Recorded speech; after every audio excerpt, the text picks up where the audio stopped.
এক সাহাবী নবীজির কাছে আসছেন, এসেই বলছেন কি, ইয়া রাসূলুল্লাহ আমাকে নসিহত করেন। আল্লাহ রাসূল বলছেন লা তাগদব, রাগ করো না। আবার বলছেন আমাকে নসিহত করেন, বলছে রাগ করো না। আবার বলছেন ইয়া রাসূলুল্লাহ আমাকে নসিহত করেন। আল্লাহ রাসূল বলছে রাগ করো না। তিনবার বলছেন রাগ করো না। অন্য একটা হাদিসে আসছে তুমি শুধুমাত্র রাগ করো না, শুধুমাত্র রাগটাকে নিয়ন্ত্রণ করো, লা তাগদব ওয়ালাকাল জান্নাহ, তুমি শুধু রাগটাকে নিয়ন্ত্রণ করো, তুমি জান্নাতে যাবে। ভাই, সর্বোপরি ভাই, এই মানুষকে ক্ষমা করবেন, মানুষকে মাফ করবেন, মানুষের সাথে রাগ করবেন না।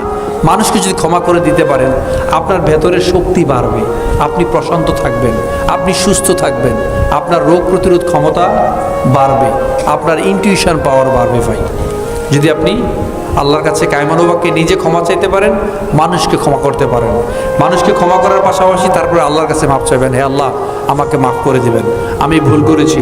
আল্লাহ ইজ ওয়েটিং ফর ইউ 24/7। আল্লাহ 24 ঘন্টা আপনার জন্য ওয়েট করছে, 7 দিন ওয়েট করছে, মাসে 30 দিন অপেক্ষা করছে, বছরে 365 দিন Allah is waiting for you to forgive us, আপনাকে ক্ষমা করে দেওয়ার জন্য আল্লাহ বসে আছেন। গাফিরিয যামবি ওয়া ক্বাবিলিত তাওব, আল্লাহ বসে আছেন আপনাকে ক্ষমা করে দেওয়ার জন্যে। আদম সন্তানের, আমরা প্রত্যেকটা মানুষ কিন্তু ভুল করি, ভুলের উপর থাকি। আদম সন্তানের মধ্যে সেই শ্রেষ্ঠ যিনি ভুল করার পরেও আল্লাহর কাছে ক্ষমা চাইতে পারে। কুল্লুকুম খাত্তা ওয়া খায়রুল খাত্তাইন আত-তাওয়াবুন, সেই শ্রেষ্ঠ, সেই উত্তম যিনি ভুল করার পরেও তার কাছে কায়মানুবাক্যে ক্ষমা চাইতে পারে। আল্লাহর কাছে ক্ষমা চাইবেন, আল্লাহ আপনাকে মাফ করে দিবেন।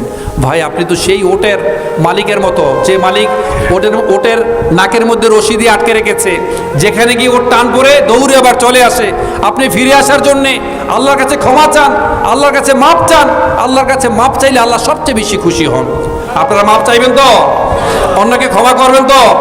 আপনারা 2 হাত উপরে উঠান, আল্লাহকে সাক্ষী রেখে বলেন, ইয়া আল্লাহ, যারা আমাদের উপর জুলুম করেছে, আমাদের উপর অত্যাচার করেছে, আমাদের স্বাধীনতা সার্বভৌমত্বের উপর খামচে ধরেছে, তাদের বিচার আপনার উপর দিয়ে দিলাম। আর আমি ব্যক্তিগতভাবে আমার আশেপাশে যারা আছে সবাইকে মাফ করে দিলাম। বলেন আমিন।